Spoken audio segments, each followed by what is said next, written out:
Nós saudamos a Igreja com a paz do Senhor.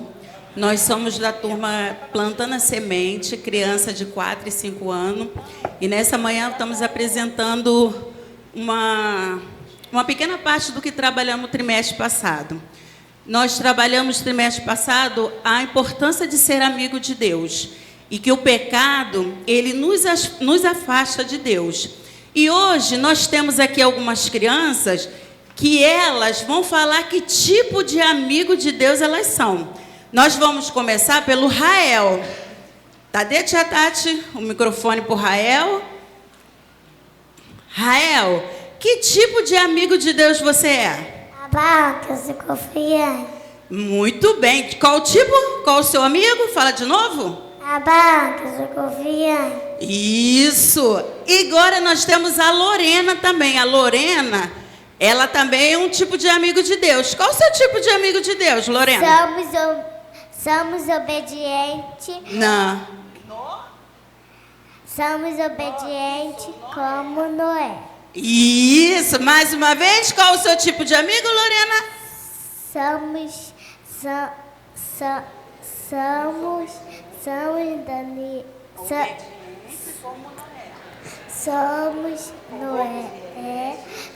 Noé como obediente. Isso, muito bem.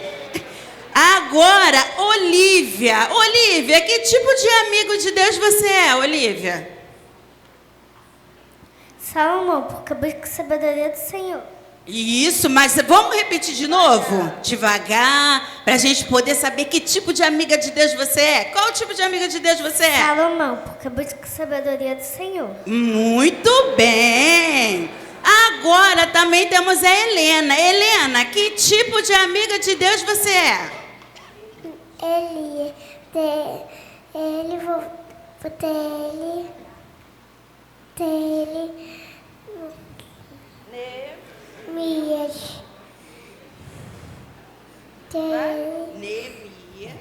Neemias, pois trabalhava com amor. Isso. Agora nós temos a Bia. Bia, que tipo de amiga de Deus você é? Zaqueu, porque só me transformar quando encontramos com Jesus. Muito bem, Bia. Isso aí, deixa eu perguntar de novo para Bia. Bia, que tipo de amiga de Deus você é? Zaqueu, porque só me transformado quando encontramos com Deus. Isso, Bia. Agora a tia Patrícia vai perguntar outra coisa. E tem a Eloá, ainda falta a Eloá. Não posso esquecer da Eloá. Cadê a Eloá? Eloá, que tipo de amiga de Deus você é, Eloá? Noé, Samuel, pois estou atenta na voz do Senhor. Qual tipo de amiga de Deus você é, Eloá? Noé, Samuel, pois estou atenta na voz do Senhor. Muito bem. A tia Patrícia agora vai perguntar outra coisa para vocês. Amém? Classe Plantando a Semente. Que tipo de amigo de Deus nós somos? Não somos Sansão, porque ele voltou para trás. Nós não voltaremos. Peraí, no 3. 1, 2, 3. Não somos Sansão, porque ele voltou para trás. E nós não voltaremos. Amém. Mais uma vez que não entenderam. Quero ser bem bonito. Bem bonito. No 3. 1, 2, 3. Não somos Sansão, porque ele voltou para trás. E nós não voltaremos. Amém. Isso. Agora tem uma outra, né, tia? E qual é o nosso versículo de memorização? João 15:14. Vós sereis meus amigos se fizerem o que vos mando. Muito bem. Alice, pode repetir mais uma vez o nosso versículo? Qual o nosso versículo? João 15:14. Vós sereis meus amigos se fizerem o que vos mando. Isso, amém. A classe Plantando a Semente agradece a oportunidade.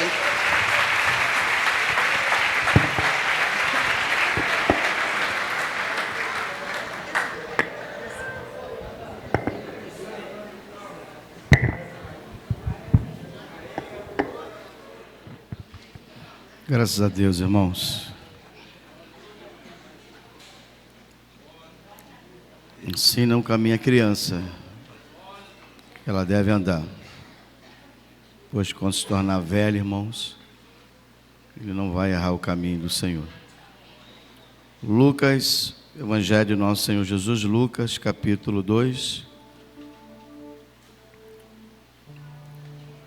Os versículos 51 e 52, e depois Lucas 3, 23, a parte A desse versículo. Repetindo, Lucas, capítulo 2, os versículos 51 e 52, e depois Lucas 3, 23. Quero nesta manhã falar sobre o período oculto de Jesus. O que ele fez para que ele fosse bem sucedido? Ele vai nos ensinar nesta manhã o que nós devemos fazer para nós sermos bem sucedidos na vida e na vida também espiritual, ministerial. Todos acharam? E desceu com eles para Nazaré, e eram-lhes submissos. Sua mãe, porém, guardava todas essas coisas no coração. E crescia Jesus em sabedoria, em estatura e graça diante de Deus e dos homens. Versículo 23 do capítulo 3. Ora, tinha Jesus cerca de 30 anos ao começar o seu ministério. Você pode tomar seu assento. Obrigado, Saulo, meu amigo.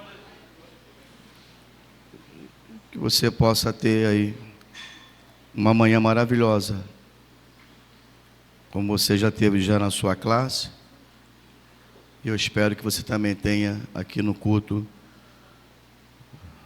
que nós chamamos de devocional, o culto a qual você vai estar aprendendo a palavra do Senhor.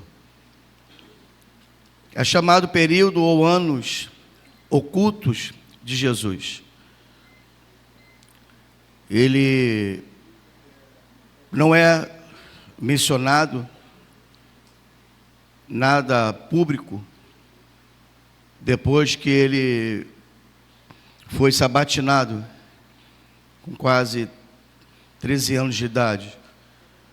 É uma festa judaica a qual todos os filhos e todas as filhas são obrigados pelos pais e pelos rabinos a eles serem entrevistados para terem aprovação acerca da leitura da Torá. E os pais são completamente responsáveis pelos seus filhos, e eles são obrigados a esse dia, que é o dia dessa festa, eles serem aprovados pelos rabinos. Então Jesus, ele chega e ele tem a última aparição pública até ele entrar no próprio ministério. Então não se sabe, há várias especulações, mas não se sabe aonde Jesus realmente ele ficou, onde ele foi. Então eu prefiro trabalhar com a tese que ele ficou em Nazaré com seus pais, se preparando para a entrada do ministério. E depois, após ele ser batizado no batismo de João, ele inicia o ministério. E o doutor Lucas deixa isso aqui bem escrito, para que você possa entender que foram 18 anos a qual ele ficou em oculto, ficou se preparando. E eu botei aqui uma definição, uma das definições. O que é preparação? É preparar-se, arrumar antecipadamente todas as coisas. É uma elaboração e uma organização. Não é fácil a vida. A vida, irmãos, ela não é fácil. Ela se torna maravilhosa, se torna uma bênção de Deus nos seus dias, para nós sabermos contarmos, sabermos regozijarmos, se alegrarmos nele. Mas o dia a dia da vida de uma pessoa não é fácil. Se tornando um crente, quando eu falo um crente verdadeiro, um crente que é fiel ao Senhor, quer cumprir todos os seus mandamentos, quer obedecer para viver bem, então não se torna fácil. Então é difícil, você ser marido de uma mulher só, você ser um pai, você ser um ótimo filho, ser uma esposa com sabedoria no lar, para edificar o seu lar, é difícil. Mas nós temos que entender que é importante para a nossa vida nós sermos pessoas espirituais para o Senhor. Não tivemos ensinamento financeiro. E isso não quer dizer que você é culpado disso, e nem seus pais. É o capitalismo, é o consumismo que chegou e veio destruir a vida de muitos jovens, porque não são preparados para a vida. Nós fomos muito bem educados. Nós tivemos uma terapia ocupacional sem ter conhecimento na área psicológica. Nossos pais foram inteligentes, sem saber que eles eram inteligentes. E toda a geração aqui que brincou de pique-star, brincou de garrafão, brincou, sabe, de polícia e ladrão, que hoje, né, nem pode brincar dessa forma, mas nós brincávamos. Quer dizer, então, todas essas brincadeiras, né, de salada mista, né, quem aí, né, brincou disso, é brincadeira, tá, irmão? Você está bem casado, é só para você, né, você lembrar no passado, não é só brincadeira. Então, são brincadeiras que você participou, que você passou e foi uma bênção e você não sabia que você tinha atividade ao acordar e até ao dormir. E por isso que geralmente as crianças não tinham problemas, né, de depressão, problema de ansiedade, problema de nervosismo, sabe, ataques de fúria, como nós encontramos agora, um garoto, porque o seu pai não deixou, e ninguém aqui deixaria um filho de 14 anos sair da sua casa e ir para outro estado, para conhecer uma menina virtual que nem sabe se é uma realidade, se é uma fantasia. Então qualquer pai aqui faria a mesma coisa que aquele pai, que aquela mãe fez. Não vai, quem está doido de sair de casa e ir para outro estado, nem conheço esse pessoal. Aí simplesmente esse menino foi, matou os seus pais e matou o seu irmão de 3 anos de idade. Então você não via isso nessa geração de crianças, sabe, viciadas em jogos eletrônicos, em jogos, e fica com abstinência, são dominados, crianças que já morreram jogando 2, 3 dias sem beber água, sem ir no banheiro. Então, essa geração, elas estão tendo doenças psicossomáticas, sabe, não estão sabendo viver porque os pais não estão sabendo lidar com seus filhos. E nessa geração aqui, a gente tinha uma ótima educação, né? Uma criança que estivesse na sala com seus pais, que chegasse com um convidado, ele jamais participaria, ele jamais ia se meter e dar hoje palpite, como a gente vê hoje, criança corrigindo o pai e a mãe na frente de qualquer pessoa. Então nós tivemos educação, tivemos as brincadeiras, mas não tivemos uma preparação. E eu não posso culpar os meus pais, não posso culpar os meus avós. Isso veio como decadência, veio de geração para geração.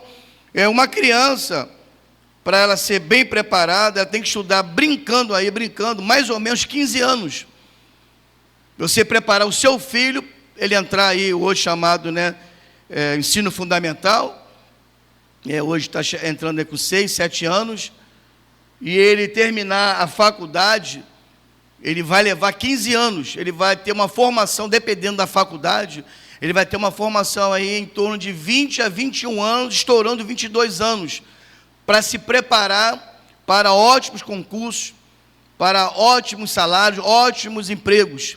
Só que essas crianças, como elas não foram preparadas, então elas começam antecipadamente a ter algumas coisas que não poderiam ter, como um telefone caríssimo de iPhone, e nós também vimos agora essa semana lá no Valqueire, né, um rapaz que deu um tiro numa menina, porque foi pedido a ele, né, para que ele pudesse trazer um celular roubado de uma marca, e que ele estaria negociando. Então ele chega, faz uma abordagem a uma senhora, e essa senhora não tinha esse celular, ele simplesmente deu um tiro nela. Graças a Deus ela não morreu, mas por causa de um celular, por causa de uma marca. Então hoje você tem que estar de acordo com a visão do que eles estão querendo, uma marca de um celular. Porque o capitalismo, o consumismo faz você dar um telefone para o seu filho, é caríssimo. Tá? O seu filho já quer ter moto sem ter nenhuma estrutura. Ele já quer dirigir sem ter carteira de habilitação. E tem alguns pais que deixam os filhos dirigirem carro sem ter habilitação. Então você, sem perceber, você está, não somente afligindo a lei, mas você está dando ensinamento ao seu filho erradíssimo.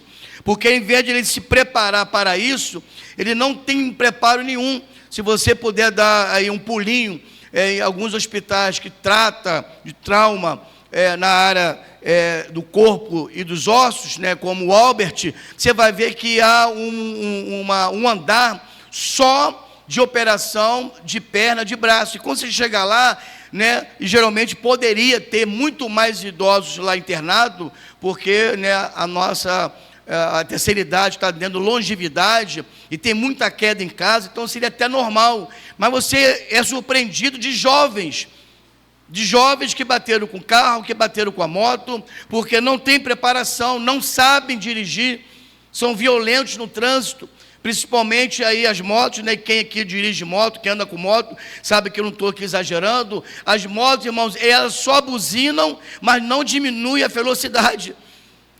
Eu nunca vi isso, irmãos. Ele vem buzinando, mas vem na velocidade a qual ele está.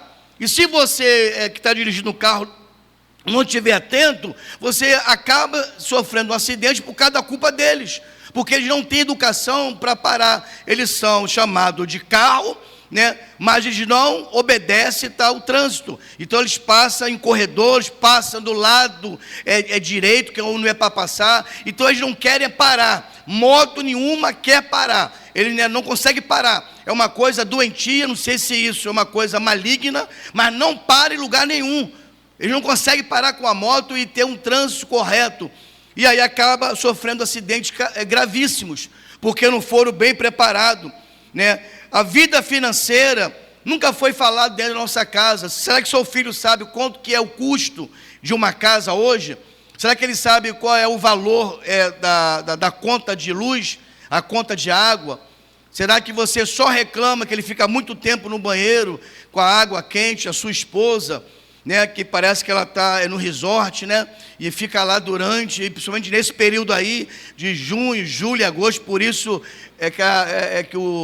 que o chuveiro pega fogo, que elas abrem bem quentinho, bem pouquinho, e não há chuveiro que aguenta, não há resistência, que aguente isso. E aí o marido começa a reclamar, mas será que você sentou com a sua mulher, com os seus filhos, e mostrou quanto que é o gasto de uma casa? Quanto que é um gasto na compra do que ele come? Quanto que é um gasto para botar a gasolina para ele andar de carro? Quanto que é um gasto de Uber? Será que você está ensinando o seu filho a ter preparação na vida financeira? Quanto que é o gasto na cantina ou lanchar fora? Então não temos investimento. Nós não ensinamos os nossos filhos nessa faixa etária de ele fazer investimento, dele pegar a sua mesada e guardar o dinheiro, dele já começar a aplicar o dinheiro. E quem tem dinheiro poderia estar comprando terreno. Terreno hoje é um luxo que você não tem noção. É algo caríssimo. É o maior investimento que você possa fazer. Está sempre atualizado. Compra de carro, compra de casa. Investimento que o seu filho poderia fazer, eles não fazem porque não há uma educação financeira. Não há um controle, não há um ensinamento. Mas eu quero dizer, para não entristecer você, não é culpa sua não. Que eu também não tive isso. Porque meus pais não me ensinaram, meus avós não me ensinaram.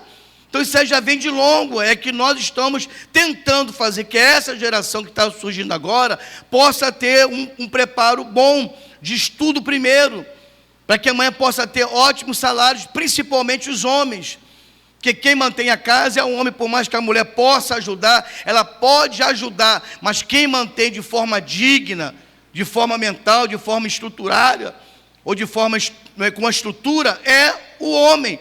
Ele que tem que pagar as contas, ele que tem que manter. Isso não é machismo, isso não é preconceito, isso não é nada contra as mulheres, não. É uma questão moral.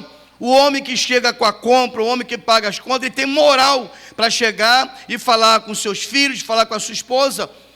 E nós não estamos vendo isso, por isso que o homem hoje está sem moral dentro de casa, porque a mulher que banca a casa, e se a mulher não for de verdade convertida, submissa, ela vai debater com ele salário, ela vai falar com ele com o mesmo naipe, vai falar com ele com a mesma estrutura, porque ela banca a casa, e ela vai falar perto do filho, e o filho vai ficar olhando para os pais, e vai ficar olhando para o pai dele não tem moral para chegar e corrigir a mulher, porque é ela que manda na casa, é ela que decide as coisas da casa, porque ela banca a casa, e o homem tem que baixar a cabeça. Como é que esse filho amanhã ele vai chegar e dominar a casa, a qual ele vai assumir amanhã uma família? Então nós estamos vivendo nesse contexto de uma família destruída, uma família totalmente perdida por causa das preparações. A preparação do namoro. Um grande casamento começa no namoro. Mas como é que tem namoro? Como é que vai ter um noivado? Como é que vai ter um casamento se o namoro agora é sexo?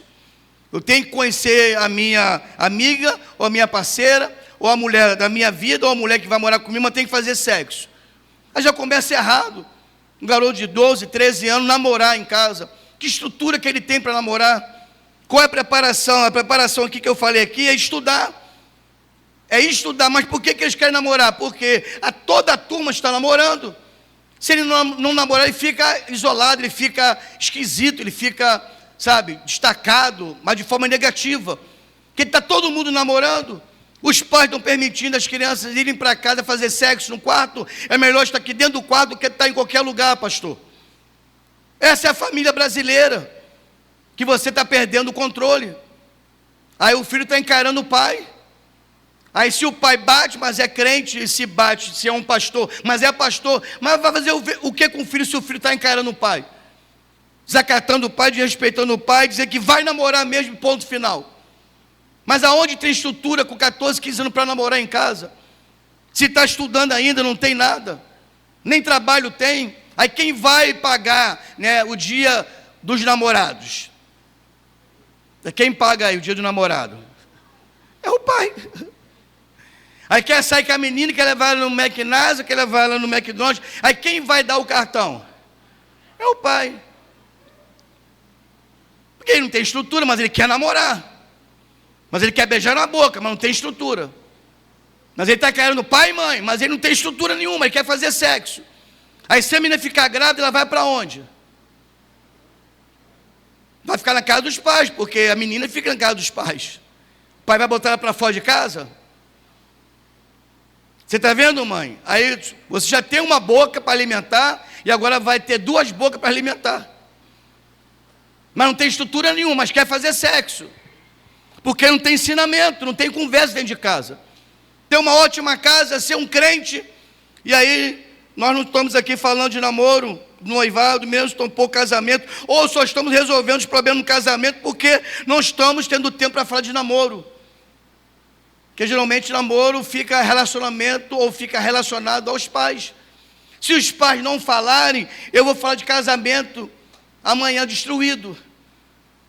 Se vocês não me ajudarem a falar com a sua família como começar um bom namoro, vocês vão trazer os seus filhos amanhã para o gabinete para eu resolver uma coisa já tarde demais. Que existe casamento que não tem mais jeito, porque casou errado. Não é que Deus escolheu errado, não. Ele escolheu errado. Ele casou errado. E aí vai trazer um problema seríssimo de separação. Aí se ele casar com outra mulher, o filho dele é pajem dentro da igreja, mas com outra mulher. Aí se a mulher que está atual não quiser que o filho dele entre para levar aliança, como é que fica isso dentro do gabinete agora? Que eu já peguei coisas assim. Eu já me deparei com coisas assim, filho de outro casamento, que a mulher vai ser, pastor, ela não vai entrar aqui no meu casamento, não vai sentar lá no altar, pastor. Problema seríssimo que você encontra. Não estamos mais ensinando o ministério. Conhecimento bíblico, conhecimento histórico, prática ministerial. O que os pastores estão caindo num gabinete? E o gabinete não é para ninguém cair, é para você orientar, é para você instruir. Mas por que os pastores estão caindo? Porque não tem nenhuma preparação acerca de você se deparar com uma mulher que vai falar de coisas sérias, de coisas íntimas, de coisa sexual. E se você não temer a Deus, não amar sua mulher, você acaba misturando, você acaba resolvendo a situação dela. De qual maneira? Fazendo sexo. Pastores que não estão preparados para o crescimento, para a evolução, para a fama, para o sucesso, não conseguem lidar com a autoridade, estão agora se tornando, sabe, tendo poder sobre as pessoas, dominando, subjugando, escravizando as pessoas. E se alguém pensa em sair da igreja para ir para outro ministério, eles são amaldiçoados, porque não pode sair aqui do ministério. Isso é chamado de poder, não é ter autoridade, é poder, é mandar nas pessoas, porque não foi preparado. A igreja não é mais a igreja de Jesus, a igreja agora é do pastor, da família pastoral, são dos parentes do pastor. Então está assim, porque não houve preparação. Pastores não é ser um pastor novo, é ser um pastor despreparado. Não estamos dizendo que você tem que ser velho e como um papa, chegar a 70 anos para ser um papa. Não é isso não. Porque a vaidade não tem idade. Eu achei que você com 60 anos, 70 anos, você não seria tão vaidoso assim. Mas como tem gente com 70, 80 anos vaidoso? Então a vaidade não tem idade, pelo contrário, deveria, né? Chegou a essa idade, ser um homem para servir, não disputar mais nada com ninguém. Não, é porque a vaidade está intrínseca no homem, faz parte da natureza do homem. Então não é a questão de você ter idade, é a questão de você estar preparado para assumir ministério. Saber que você é casado, tem que respeitar a sua mulher, que você não pode estar dando carona para uma menina solteira e andando com ela sozinho no carro, que isso é perigoso. Você respeitar a sua mulher na sua ausência e também na sua presença. Você respeitar o ministério que foi dado a você. Aí tem pastores, tem gente que assume ministério de respeito ao pastor, que está dando oportunidade para ele. Tudo isso é porque não houve preparo. E Jesus está mostrando para mim e para você, nesta manhã, que tudo na vida tem que ter preparo. Ele fica no anonimato. O que é ficar no anonimato? É condição de não ser identificado ou ser reconhecido por ninguém. Jesus, ele passou 18 anos no anonimato, que representa os 33 anos da sua existência, 55%, irmãos. 10% do ministério dele, que ele ficou 3 anos, se ele viveu 33 anos, então foram 10%. E 35% até ele ser reconhecido, que chega a ser a 12 anos. Então Jesus, ele se preparando para entrar no cenário. E nós não estamos fazendo isso, nós fazemos ao contrário, principalmente na área ministerial. Queremos, sabe, uma porcentagem maior e ter um preparo rápido, um preparo ligeiro. Ninguém quer mais estudar no seminário, ninguém quer mais aprender. Hoje a internet te consagra, hoje a internet te dá diploma. Hoje a internet, sabe, te dá a teologia sistemática, que pelo menos, né, as 10, não mais importantes, mas as 10 que nós falamos de uma forma mais abrangente no seminário. Você tem isso aí, às vezes, em um mês, 10 doutrinas fundamentais. Eu estou dizendo 10 doutrinas fundamentais, que vai servir base para a sua teologia cristã, para o resto da sua vida. Todo mundo aqui, irmãos, fala de teologia sistemática. Todo pregador aqui tem que falar, é obrigado a falar. Uma das mensagens que todo mundo aqui é obrigado a falar: cristologia, doutrina de Cristo. Como aqui nós estamos falando aqui. A doutrina do homem. Outra doutrina. Você está dizendo, irmãos? Você fala de todas as doutrinas. E hoje você não sabe nem o que é doutrina, você não sabe nem o que é teologia cristã. Você não sabe a história do povo judeu, tu não sabe a história da igreja. Aí você quer ser líder, você quer ensinar, você quer, sabe, pastorear. Você não sabe o que é, sabe, um gabinete pastoral, o que é um gabinete para chegar e lidar com a mulher que chega de uma forma bem aberta e fala que não tem toque do marido durante anos e que ela quer fazer sexo. Abertamente. E se você não tiver um bom preparo, se você não tiver um bom conhecimento, se você não tiver um bom respeito com cada vida que chega lá, principalmente as mulheres, o gabinete, ele é inviolável, ele é um confessionário. Aí tem pastor contando num cafezinho o que a irmã foi lá fazer, o que o irmão foi fazer num gabinete. Aí naquele bate-papo entre os irmãos, aí você conta a vida da pessoa que confiou em você.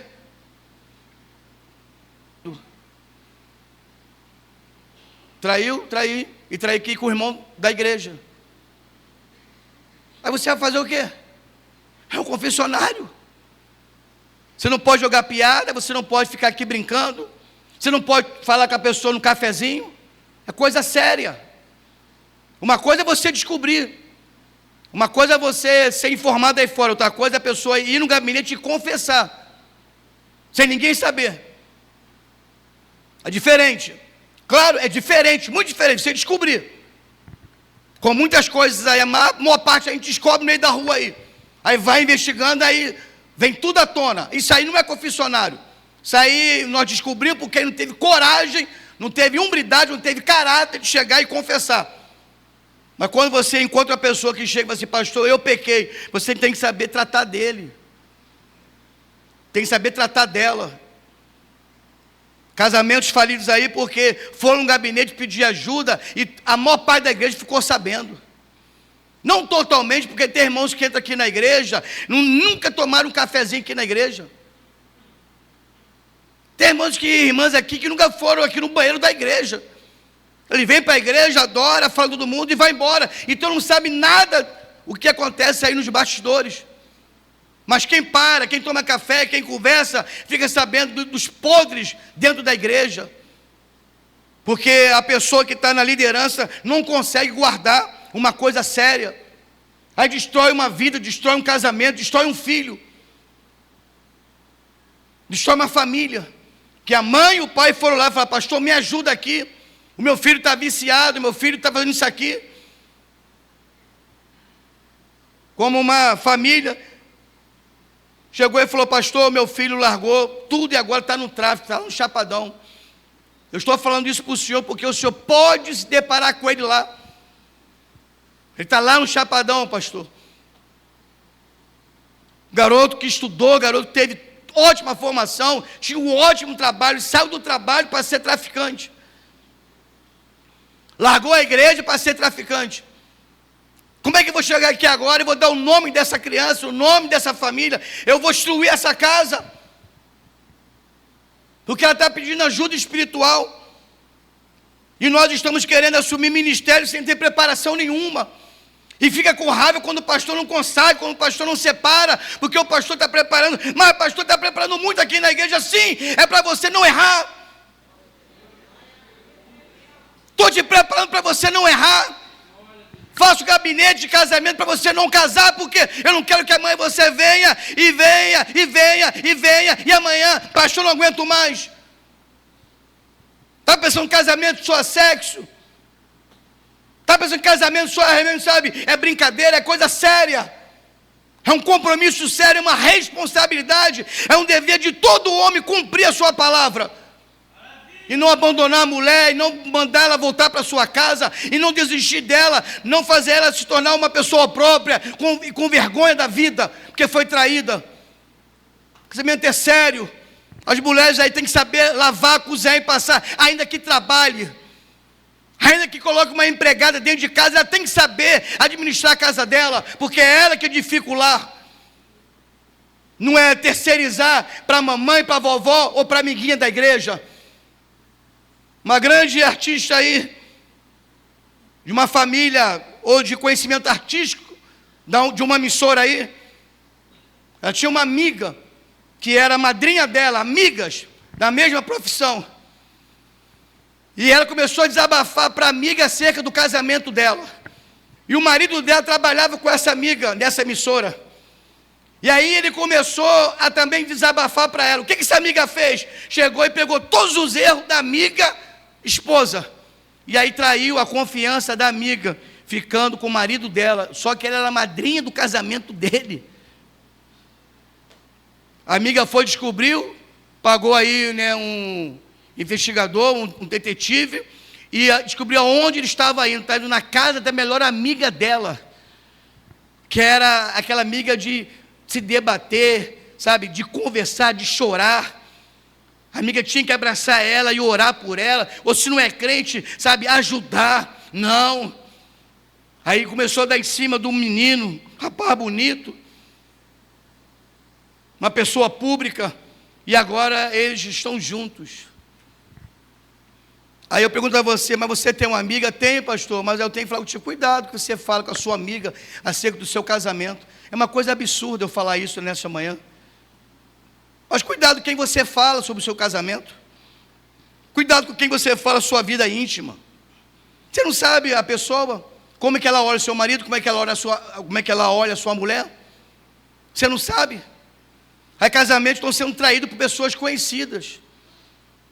Ou é um primo, ou é um parente, se for, né, o contexto da igreja, ou é o irmão da igreja, ou é uma irmã da igreja, ou é um pastor, que em vez de cuidar, está...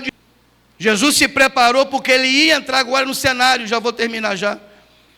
A escolha colegial ministerial. Por que Jesus não teve depressão? Por que Jesus não teve ansiedade? Por que Jesus, sabe, não foi amparado por ninguém? Por que Jesus? Porque ele soube escolher os 12 e soube lidar com a diferença dos 12. Jesus não ficou surpreso porque Judas o traiu com moedas. Jesus não ficou surpreso porque Pedro negou ele 3 vezes. Jesus sabia lidar com as pessoas e com as diferenças. Os fariseus, os saduceus, os escribas, os herodianos, todo partidário nessa época, Jesus sabia lidar com todos eles, porque ele foi muito bem preparado. Esses 18 anos que ele se preparou, ele não poderia fracassar o seu ministério, nem com a sua família que rejeitou, que não aceitou, nem com seus irmãos judeus que rejeitaram ele, que, sabe, traíram ele, e nem com o colegial que ele estava preparando. Então ele foi muito bem preparado por Deus para entrar no cenário e terminar bem o seu ministério. Você não pode entrar no cenário ministerial, você não pode entrar no cenário familiar e fracassar. Você não pode tirar uma menina de uma casa e depois fazer que ela passe fome, ou seja, maltratada porque você tem dinheiro e ela não trabalha, e você faz isso com ela, como muitos maridos, como muitos homens fizeram isso nos anos passados. Por que as mulheres hoje estão trabalhando, estudando? Para não depender do homem. Olha o absurdo que uma mãe ensina a sua filha: minha filha, estuda, trabalha e tem o seu dinheiro para não depender do homem. Só fazer assim, não casa com homem não, tá? Casa com mulher. Só falta a mãe falar isso, casa com homem não, tá? Se ela não depende para homem para nada. Um erro gravíssimo dos homens em maltratar as mulheres porque tinham o domínio do dinheiro. E as mulheres não poderiam estudar, não poderiam trabalhar, porque qual foi a opção dela? Ficar em casa para cuidar da família. Aí que covardia que esses homens fizeram. Maltratar as mulheres, bater nas mulheres, escravizar as mulheres e fazer tudo com as mulheres. Então você é um homem crente, um homem inteligente. Se a sua mulher não trabalha, eu convido a você a dar uma mesada para ela.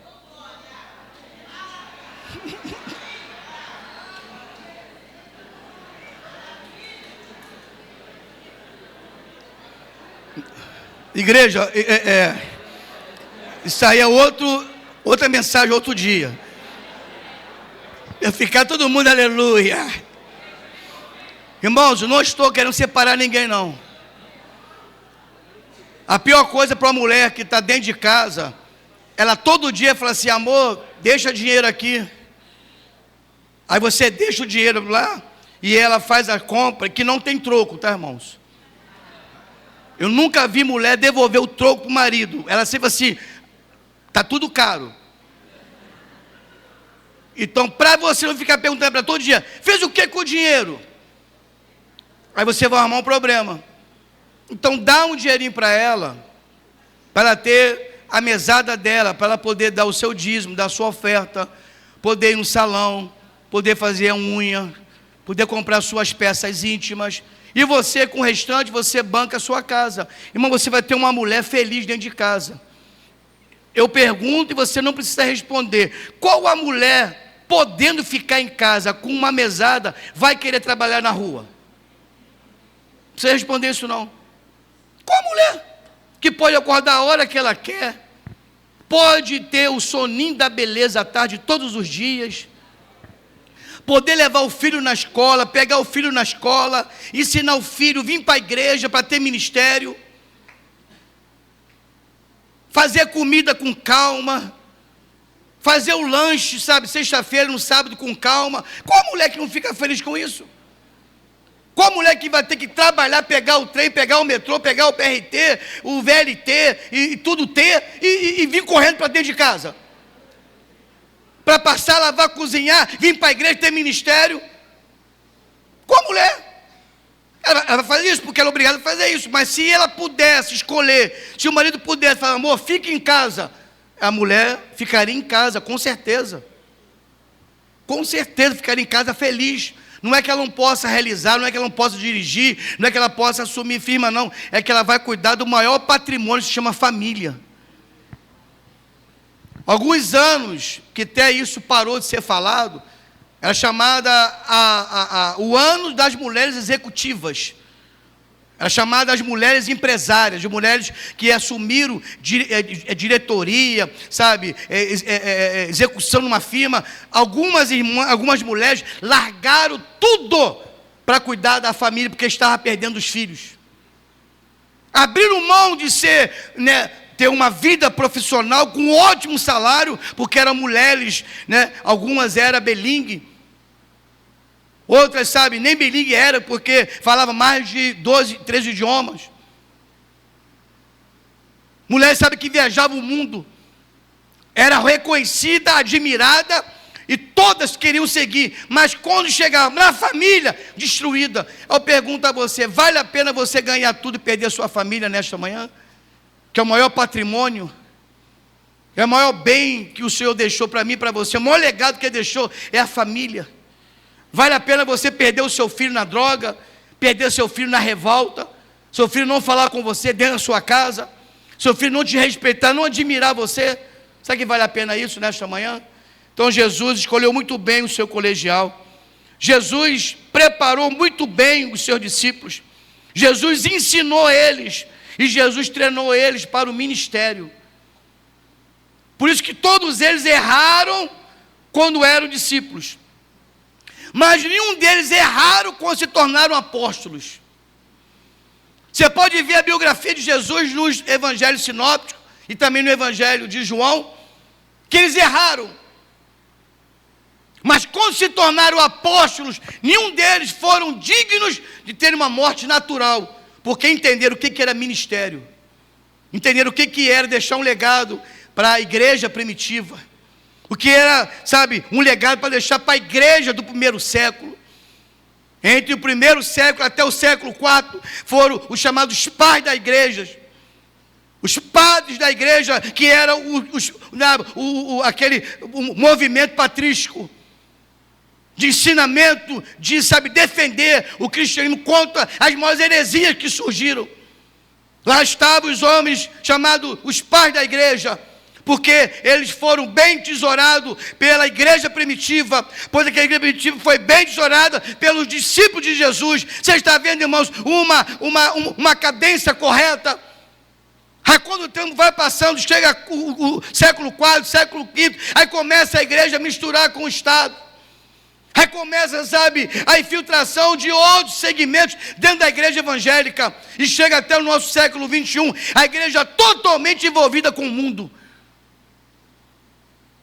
Nós um dia pregavam contra o mundo, não deixa o mundo entrar na igreja, não vamos deixar o mundo entrar na igreja. O mundo já está dentro da igreja. São poucas igrejas que estão aí lutando para empurrar o mundo para fora da igreja. São poucas igrejas. Nesta manhã, não fique preocupado com o tempo que você está levando para assumir ministério. Não fique achando que é muito tempo, não. Para quando você assumir o ministério, você entrar muito bem. E todo mundo tem um prazer de ser orientado por você, porque você é um líder. na perfeição de Cristo. Você é um líder bem ajustado naquilo que Cristo preparou. Não entre no ministério e depois deixa uma notícia ruim. Não entre no ministério e depois envergonha o evangelho. Não casa se você não tem casa. Não faz sexo se você não tem preparação para assumir uma família. Pastor, mas vou fazer o quê? Namoro de longe então. Volta o namoro, que era só ficar olhando para o outro e conversando. Ah, pastor, para com isso. Senta um no banco de lá e o outro no banco de cá. E fica conversando, lanchando. Na hora de ir embora, só dá aquele bicote lá, né? Bim-bom, e vai embora. E vai estudar. Para ter lua de mel. As pessoas estão dando lua de mel mentirosa. Mentira. Já fizeram sexo. Só não tem coragem no gabinete de falar, pastor, eu fiz sexo, tá, pastor? Dentro da igreja. Já fizeram namoro avançado. Não tem mais lua de mel. Porque estão experimentando sexo antes do casamento. Dentro da casa do Senhor. Aqui Deus, irmãos, é misericordioso, bondoso demais. Aí deixa a igreja assim, mas Ele está vendo tudo. Qual é a nossa função? É falar. Eu não vou ficar indo atrás de você. Eu não tenho nem condições de ficar indo atrás de você. É a sua consciência que vai falar se você de verdade está correto ou não. É lutar pelo seu casamento. É não ouvir vozes estranhas. A voz aí, sabe, é da internet. A voz aí, sabe, da vizinha. Hoje agora a voz, sabe, da academia, que afasta as pessoas, né, da simplicidade do evangelho. Eu faço academia. Tem um montão de irmãs aqui que me encontram lá. E elas não falam assim, oi Claudinho, não, oi pastor, bem alto, oi pastor, a paz Senhor pastor. Para mostrar para todas as mulheres que eu sou pastor. Eu entro e saio. Entro e saio, sem dar confiança em ninguém. Sou uma pessoa muito educada, dou bom dia, dou a paz Senhor, faço o exercício que tenho que fazer por causa da minha coluna e venho embora. Não tem nada de tomar cafezinho com ninguém, não tem nada que entrar no grupo de academia. Eu sou um pastor, sou bem casado, estou indo lá para fazer uma função. Então cuidado com o que você ouve na academia. Cuidado com as mentiras na academia que você está ouvindo. Você é bonita, você é linda. Você não é tudo isso não, minha filha. Estão te enganando. Já viu a mensagem do jogador Ricardo, né? Ricardo Oliveira, né? Você já viu? Estão te enganando. É mentira. Você não é isso tudo não, rapaz. Chega em casa hoje, tira a tua roupa e fica no espelho que você vai ver quem você é. Elas estão te enganando. Dizendo que você é garotinho, você é bonitão, você é saradão. É mentira. Só está querendo acabar com o teu casamento, trazer vergonha para a sua vida. 90 e poucos % diz a pesquisa, é só para te derrubar, não fica com você. É só para trazer vergonha para a tua casa, para o teu ministério, para a tua igreja. Nesta manhã o Senhor está nos preparando para a obra grandiosa. Para quando você assumir a sua empresa, você não maltratar os seus funcionários, não escravizar os seus funcionários por causa de salário, por causa de dinheiro. Você cuidar bem deles, e eles representam a família. Se você cuida bem de funcionário, você está cuidando bem da sua família, bem da família dele. E se ele está feliz na sua empresa, a família dele está feliz. Então cuida daqueles que estão te servindo, estão fazendo você chegar em lugar a qual você sozinho não chegaria. Isso é preparação. Cuide da sua família, cuide dos seus filhos. Eles vão embora um dia, eles vão sair de casa um dia. E você tem que deixar saudade para os seus filhos, porque tinha brincadeira, tinha conversa, tinha repreensão, mas tinha amor, tinha carinho, tinha beijo. Deixa saudade se você morrer hoje para sua mulher. Se você morrer hoje, ela vai ter saudade de você, porque você morreu. Você era um bom marido, fazia tudo para sua mulher. Como já falei para minha esposa, já falei aqui, vou repetir para terminar. Se a Raquel morrer hoje, ela está dentro de casa com a minha sogra. Eu posso acabar o culto aqui, chegar em casa, ela está lá morta. Que é isso, pastor? Isso é vida. Vida com a morte. Posso estar morta lá. Eu vou ter que preparar todo o funeral. Vou lá, tá no caixão lá. Mas você não vai me ver agarrado lá na cabeça do caixão, alisando a sobrancelha dela, com saudade dela. Eu não. Você não vai me ver beijando ela ali, beijando e beijando, beijando. E quando for tampar o caixão, não, me deixa, eu quero ir com a Raquel. Larga a pessoa que está assim. Faça isso, eu já fiz isso já. Já larguei uma pessoa, falei assim, larga ele. Ele quer ir com ela, pode largar. Ele foi, me segura aqui. Ele foi, larga ele. Estou dizendo a verdade, tá, irmão? Não tem o cemitério, larga ele. Ele quer ir, pode largar. Ele foi, irmãos. Aí fingiu que estava desmaiando. Sabe por que ele estava assim? Remorso. Não fez. Se minha esposa morreu hoje, eu não terei remorso. Saudade, nem pensar. Casar hoje, nem pensar. Que não vou encontrar uma mulher como a Raquel. Mas não terei remorso. Faço tudo que eu posso fazer por ela. Se eu morrer hoje, pastor, uma saudade que ela vai ter.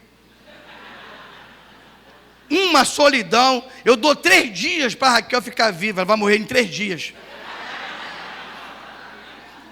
Que ela não vai aguentar ficar longe de mim. E eu termino aqui, irmãos. Terminei bem, né? Terminei bem.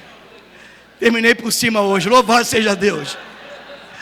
Então faça enquanto você está vivo. Fica de pé. E vamos terminar. Que Deus abençoe. Se prepara. Se prepara. Que grandes coisas estão vindo sobre a minha vida e sobre a sua vida. Se prepara. Vai vir coisa boa para mim e para você aí. Coisa boa de forma ministerial, coisa boa de forma material, coisa boa de forma profissional. Se prepara. Se prepara para o condomínio que você vai morar. Se prepara. Mas não deixe o condomínio mudar a sua vida. Se prepara para o carro que está chegando aí para você. Se prepara. Mas não deixe o carro mudar a sua vida. Se prepara para ótimos empregos, ótimos salários. Mas não deixe o salário nem a empresa mudar a sua vida. Se prepare para o ministério lindo que você vai ter.